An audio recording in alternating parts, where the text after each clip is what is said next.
Je suis Marc Allot des éditions Transboréal qui se situe 23 rue Berthollet à Paris dans le 5e arrondissement.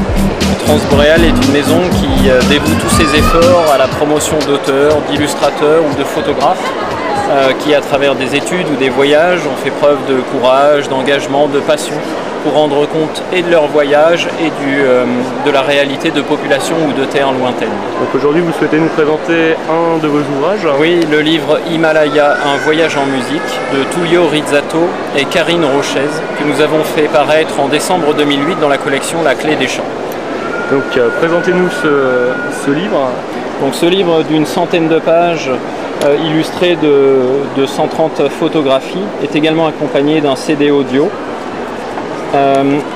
Car Karine Rocher et Tullio Rizzato ont collecté durant 8 mois, tout au long de l'Himalaya, à travers l'Himalaya, en 8 mois de voyage, un grand nombre d'ambiances musicales, d'ambiances sonores, de chansons, des chants de moisson, des prières de lamas, de prêtres bouddhistes, mais aussi des mélopées de bergers, un grand nombre d'ambiances musicales et sonores qui permettent de mieux se rendre compte de la réalité des populations, des différentes ethnies qui font toute la richesse de l'arc himalayen.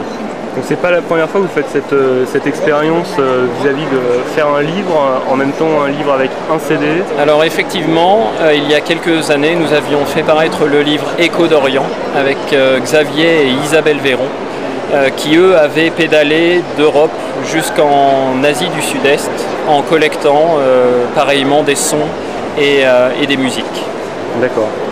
Donc ce livre est destiné à qui principalement? Alors au grand public, comme aux passionnés d'Himalaya ou aux férus aux passionnés de voyage. Dans une grande progression géographique qui va d'ouest en est, du Ladakh jusqu'au Bhoutan, nous allons à la rencontre des différentes traditions musicales, théâtrales également, comme ici avec les danses bouddhistes, lamaïstes du Tsam. Et puis plus loin, nous allons pouvoir écouter de magnifiques ragas indiens, mais aussi les compositions d'interprètes totalement méconnus, comme ici un commerçant, un simple épicier du Spiti, et qui est en même temps un fabuleux guitariste. Voilà, l'immense avantage de ce livre et de son CD, ce sont à la fois la qualité des photographies, mais aussi la qualité d'enregistrement, une vraie qualité sonore. Tullio Rizzato est ingénieur du son, Karine Rocher est professeure de musique, et tous deux ont une excellente pratique de différents instruments, et puis aussi une excellente connaissance du son, du traitement du son. Et ça a permis ainsi de constituer un ouvrage qui rend... nous le pensons très bien compte de la diversité ethnique mais aussi musicale de l'Himalaya grâce à ce CD qui contient 40 plages sonores.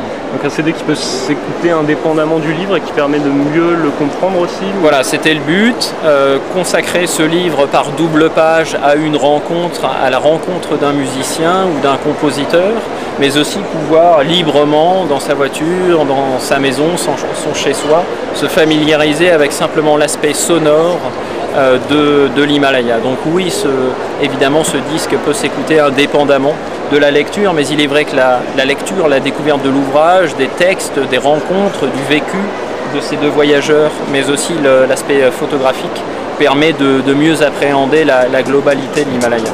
Donc un livre qui nous donne envie de voyager et un CD qui nous fait rêver et nous fait un petit peu voyager aussi.